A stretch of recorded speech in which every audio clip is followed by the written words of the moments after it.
Hello everyone. आज हम Victorian era की बहुत ही famous book culture and anarchy को डिस्कस करने वाले हैं।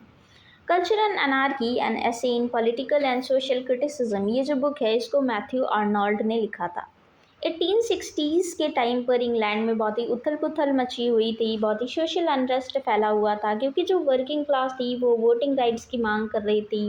रायट्स, दंगे हो रहे थे एंड जो पुरानी वैल्यूज़ थी वो टूट रही थी।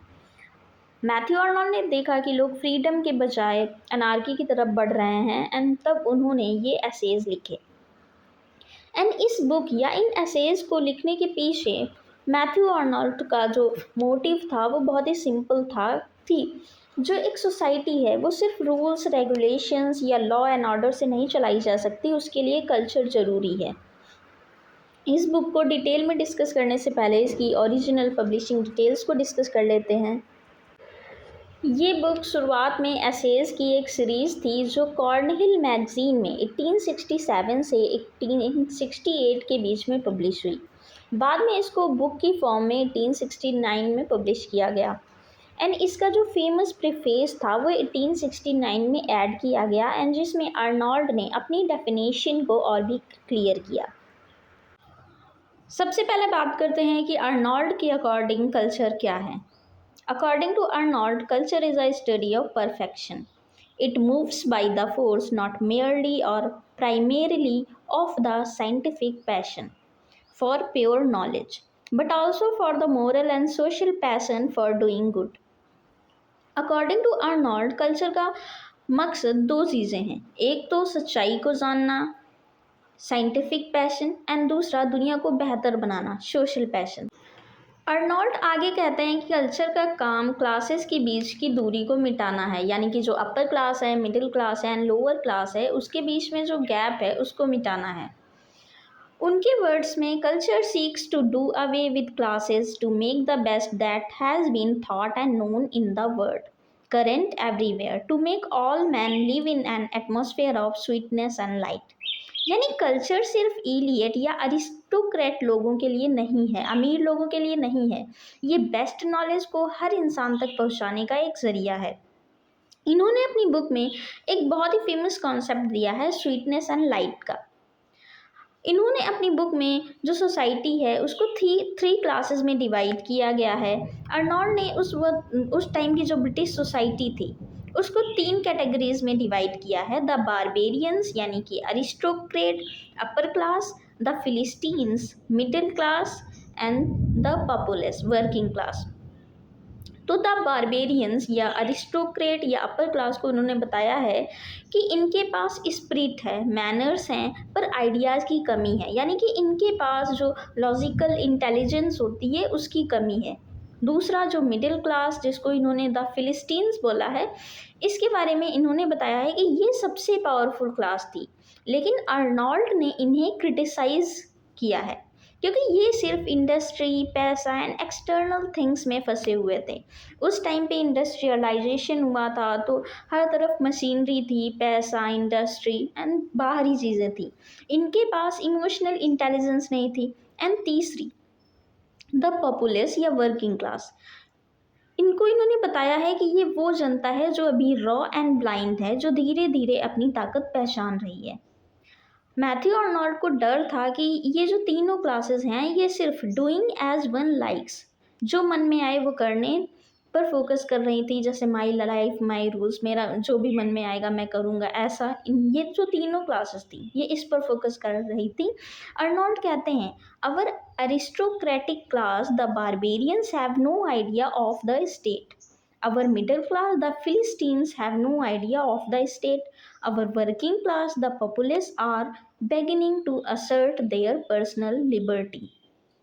यानी कि जब कोई भी क्लास कॉमन गुड या डिसिप्लिन के बारे में नहीं सोचेगी तो नतीजा होगा अनार्की। मतलब जब हर कोई सिर्फ अपने बारे में सोचेगा या अपने बारे में कुछ भी करेगा तो जो सोसाइटी है, जो कंट्री है, उसमें अनार्की फैलेगी, उसमें अराजकता होगी। एंड इसमें इस बुक में इन्होंने एक और कॉन्सेप्ट दिया है स्वीटनेस एंड लाइट का, जिसकी अभी हमने पहले बात की थी। तो ये जो टर्म है ये इन्होंने जोनाथन स्विफ्ट से एक फ्रेज लिया है जो इस बुक का शूल है। स्वीटनेस का मतलब है ब्यूटी एंड एस्थेटिक्स, यानी कि art, poetry and kindness. Sweetness का मतलब है beauty, aesthetics, art, poetry and kindness. दूसरा इन्होंने जो टर्म यूज़ किया है लाइट, जिसका मतलब है इंटेलिजेंस और रीज़न, यानी कि लॉजिक, ट्रुथ। अर्नोल्ड लिखते हैं कि the characters of perfection are sweetness and light. He who works for sweetness and light works to make reason and the will of good prevail। उनका मानना था कि एक परफेक्ट इंसान वही है जो सिर्फ दिमाग से नहीं सोचता, वो दिल से भी सोचता है। उसके पास दोनों हैं, light and sweetness. Light means intelligence and sweetness means beauty. And in दोनों का ही जो कॉम्बिनेशन है वो ही एक इंसान को परफेक्ट बनाता है, उसकी परफेक्शन की ओर ले जाता है। इस बुक में इन्होंने दो बहुत ही इंपॉर्टेंट कॉन्सेप्ट दिए हैं, जो फिलोसफीज़ हैं उन्होंने दी है। हेब्राइज्म एंड हेलेनिज्म का इन्होंने कॉन्सेप्ट दिया है। एंड ये इस बुक का सबसे फेमस फिलोसफिकल डिबेट है। इन्होंने बताया कि ह्यूमन की जो प्रोग्रेस है वो दो फोर्सेस के बीच में होती है, एक हेब्राइज्म एंड दूसरा हेलेनिज्म। हेब्राइज्म का मतलब है, अर्नोल्ड इसे कहते हैं स्ट्रिक्टनेस ऑफ कंसाइंस। इसका फोकस है एक्शन और ड्यूटी पर।